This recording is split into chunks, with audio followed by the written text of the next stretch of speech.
Hello my beautiful viewers on my channel, James Higgins Open World.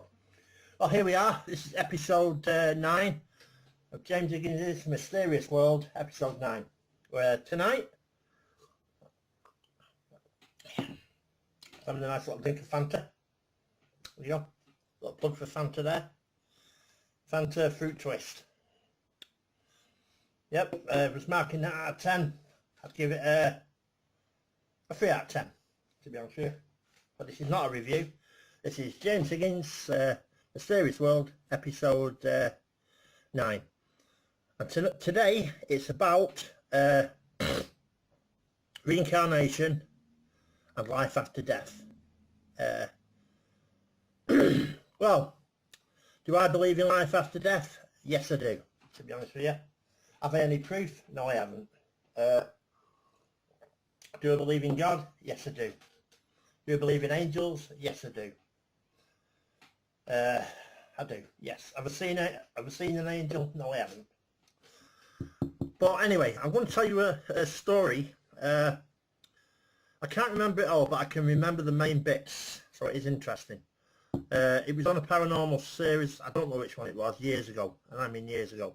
But I'll tell you the gist of it, basically. There was this man in America. Now, he was a bad man. He'd go around robbing places, he'd carry a gun, because they had guns in America, all that sort of stuff. And anyway, I think he was robbing a store one day. Like I said, I just remember the main bit of it, which is the important bit. And he got shot, if I remember rightly. And anyway, he had an out-of-the-body experience, but it wasn't the classic out-of-the-body experience where you go down the light and you have this serene feeling, and you see members of your family at the end of it, at the end of the light, you know. And obviously, sometimes they'll say it's not your time, you have to come back.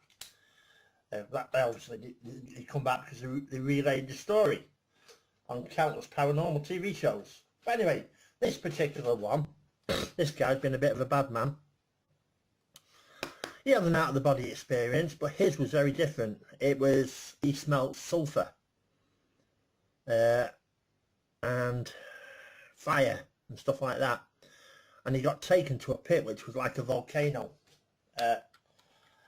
And he was taken to this pit like a demon type guy, you know, the image of the devil, demon type guy, you know. And anyway, he was at the pit,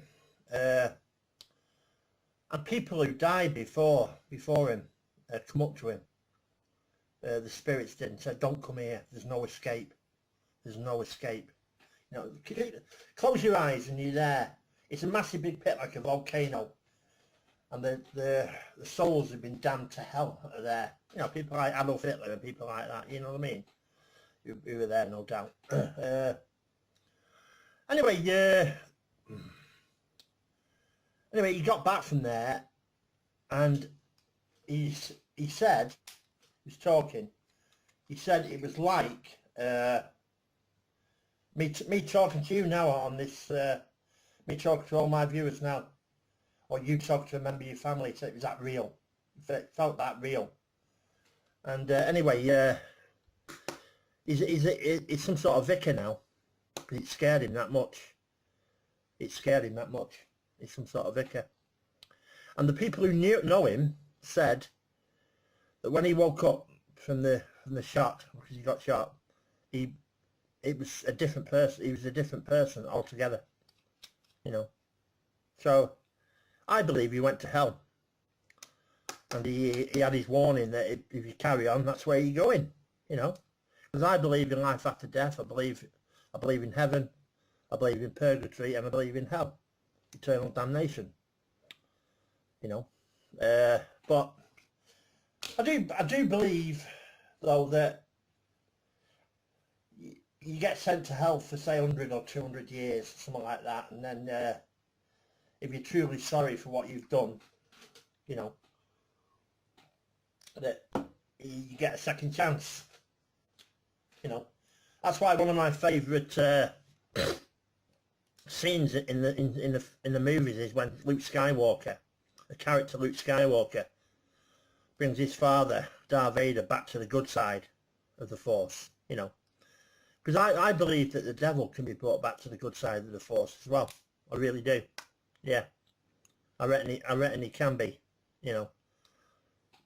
Whether that will ever happen or it's who knows. But I do believe that even in the darkest places on Earth, there's, you know, if you were in the darkest place on Earth, you close your eyes and you can see light in your mind, can't you? You know, you can see pictures, like when you dream at night, you know, when you're sleeping in pitch black of your bedroom, if you've got blackouts, light, blackouts, curtains, you know, you dream and you see coloured pictures. So even in the darkest corners of your mind, there's light, you know. And God is omnipresent. He sees it. He sees everything you've ever done, he's seen. So I don't think you can get away with it. I've heard some people say with religion that, oh, all you've got to do is say sorry and you get forgiven, but it doesn't work like that, in my humble opinion. Because God can see at the bottom of your soul. If you're not sorry, you're not going to get forgiven. It's as simple as that. You know, God works in mysterious ways, in my opinion. Some people like it, some people don't. You know. But anyway, there you go. Right, that's that one story, and I will tell you another story in a minute. So keep watching. There'll be a few pictures coming up now. Keep watching. James Higgins, Mysterious World, Episode 9. Here on my channel, James Higgins, Open World. Get in there, Paul lad. Welcome back. Right, here's the next story. Reincarnation story, this one. Patrick Christianson and his brother.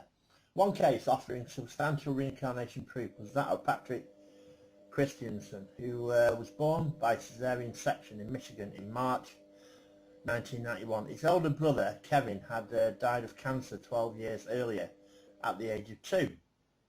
Early evidence of Kevin's cancer was presented 6 months prior to his death, when he began to walk and had a noticeable limp. One day he fell and broke his leg.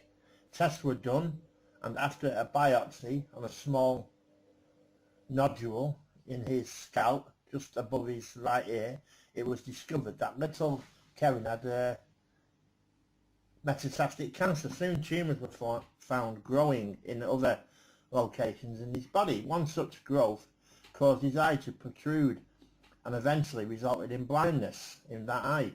Kevin was given chemotherapy, which resulted in scars on the right hand side of his neck.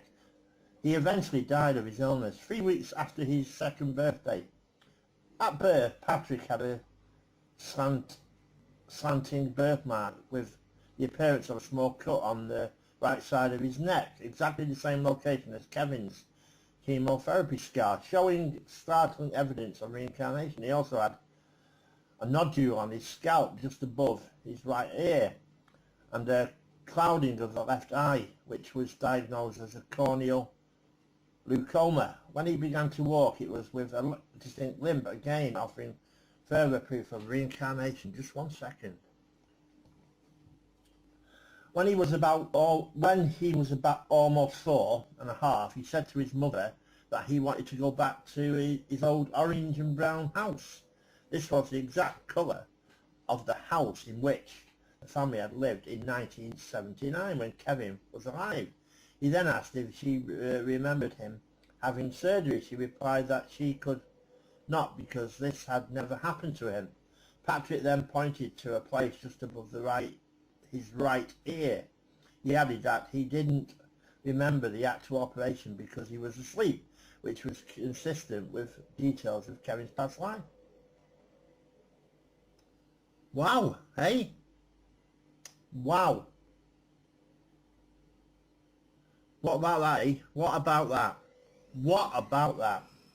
Just 1 second and we'll get on to the next story. Right, here we go, the next story. It's another reincarnation story. Ancestral memories of Sam Tyler. Another case offering substantial proof of reincarnation involved an 8-month-old boy called Sam Tyler. As his diaper was being changed, he looked up at his father and said, "When I was your age, I used to change your diapers." Later, Sam disclosed details about his grandfather's life that were completely accurate. He said that his grandfather's sister had been murdered, and that his grandmother had made milkshakes for his grandfather using her food processor. Sam's parents were adamant that none of these subjects had been discussed in his presence when he was 4 years old. Sam was shown a group of old family pictures spread out on the table. Sam happily identified his grandmother every time with the announcement, "That's me," in an attempt to test him. His mother selected an old school class photograph showing the grandfather as a young boy.